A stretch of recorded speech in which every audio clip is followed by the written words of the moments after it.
15 godina Shawaa Lixaa aanaa Baakkoo Tibbee ganda Amartii Gibeetti wanti kun raawwate. Shakkamtuun aadde Suufan Shantamaa jedhamti. Jiraattuu aanaa Baakkoo Tibbee ganda Shantamaati. Abbaa warraa ishee Shumaa Abarraa kan jedhamu gaafa guyyaa fulbaana 8 bara 2015 halkan keessaa sa'a 8 irratti ilmoo mooyyeetiin saggoo yookiin immoo morma isaa karaa bitaa rukutuun abbaa warraa ishee ni ajjeefti. Guyyaa 4 booda gaafa guyyaa fulbaana 12 bara 2015 halkan sa'aatii 2tti bakka ciisichaa isaanii jala gadi qotuun abbaa manaa ishee harka isheetiin awwaaltee yakki kun akka mul'anneef dhoksitee keessi. Abbaa manaa ishee awwaaltee siree ciisichaa immoo deebistee irra goote.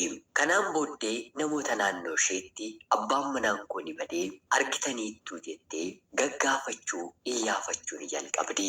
Namoota naannoo sanaa qofa otoo hin taane poolisiin naannoo sanaallee abbaa manaa ishee iyyaafachuu barbaadu jalqabe. Sabbata jedhanii mudhii ofiitti kan hidhatan bofa ta'ee nama hidda jedhee Oromoon mammaaka mitiire. Haati manaan gaararraa taatee bifa ishee jijjiirrattee abbaa manaa ishee erga ajjeeftee booda hawaasa naannoo sanaa waliin dhugaa fakkeessitee barbaaduutti kaate. Barbaachis ittuma fufee abbaan manaanis bakka itti bade yookiin immoo waa ta'e ni dhabama. Ijji gamnaa dura boossi jedhu mitiire. Hawaasni naannoo sanaa deebisee haadha manaa yookiin immoo dubartii kana dubbii afaan isheetiin shakkuu jalqabe. Sanaan booddee manni ishee keessa haa ilaalamu jedhamee yeroo ilaalamu biyyoon qotame ni argama. Kun maal jedhanii yeroo gaafatan haati manaan deebii dhabdi. Kana qofaa miti.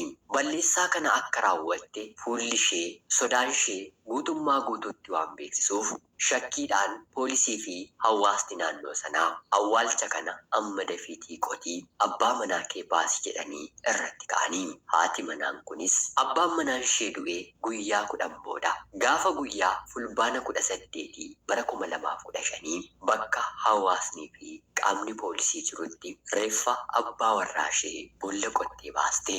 Aadaatti abbaa warraa ofii kabajanii ulfina kennanii fi isaa gaditti bulanii jiraachuu keessatti dhalannee guddannee otoo jirru yoo walitti bu'an araarsi jaarsolii abbootii amantaa ganda keenya naannoo keenya otoo jiru yoommoo tasuma waliin taanu jennee qabeenya ofii hiratanii gargar bahuu adda bahuun otoo jiru abbaan manaan ishee yoo ishee miidhe qaama seeraatti dhimma daa'immanii fi dubartootaatti sanuu bara kana deemtee akka garaa isheetti himachuu otoo dandeessu abbaa manaa ishee abbaa ijoollee ishee ollaan firri kanaan booddee isin nama lama otoo hin taane nama tokkodha jedhee ulfinaan mana tokkotti isaan galchee ilmoo mooyyeedhaan morma yookiin immoo saggoo bitaa rukutanii ajjeesuu maaltu fidee. Sana qofaas otoo hin taane guyyaa hamma kana akkamitti garaachi ishee danda'ee reeffa abbaa manaa ishee irratti siree kaawwattee hirribni ishee fudhatee ciisuu dandeesse. Dur gootni goota akkasaa aangoorra jiru yoo moo'e ajjeesee bakka taa'umsa aangoosaa reeffa sanarratti ijaarrata. Anatu si moo'e, anatu si ajjeese, anis irratti bara baraaf goota akka jechuuti. Haati manaan kun maal jechuu barbaaddeeti? Abbaa manaa ishee waggootaa waliin jiraatte mootee ajjeesuu ishee harka ishee bitaa kutuu ishee moo'icha. السلام عليكم. تريد تتخلص من الروتين وتحقق تقريبا 7827 ريال سعودي كل يوم؟ تدري ان من حقك تحقق احلامك؟ تخيل نفسك تحقق 7827 ريال سعودي كل يوم. هالشيء راح يغير من حياتك. المال يقدر يغير اشياء مرة كثير. Sakam aangoo isa kam isatti argisiisuu fi biyya kana keessa karaa tokkoon dhalli namaa lubbuunsaa siyaasaan guyyaa guyyaan kumaataman harca'aa jira otoo jennee boonyu kunis kan hin dhagahamne gurraa faaraa kan ta'e abbaa manaa ofii ajjeesuu sanarra immoo manuma ofii keessatti awwaaluu otoon sodaatiin yakka kana jalaa miliquuf hawaasa naannoo abbaa manaa koo hin bade jechuun barbaachisuuf yaalu gara jabeenya akkamiitiin dhalli namaa afurree akkamii yoo irra bulu gochaa kana raawwachuu danda'a. Hundumaaf baay'ee kan nama gaddisiisu gochaan kun gochaa sukkaneessaadha. Kan lubbuun isaa darbe takkaa darbeeraatii Waaqayyo boqonnaa kennuufi dubartiin kun harka isheetiin otoo hin beekiin wanta lama dhabdee beekteetudha jennee dubbachuu hin dandeenyu. Sababiin isaa immoo dubartiin utubaa mana ishee kan ta'e abbaa manaa ajjeesuu miti. Jecha darbaa itti dubbachuun safuu aadaa barree cabsuudha. Wallaaltee abbaa warraa ishee ajjeestee tokkoffaa jireenya ishee dhabdee kanaan booddee mana adabaa keessa jiraatti. Lammaffaa ilmaan waliin horan bakkeetti bittinnaa'u haadhaaf abbaa malee godhatu.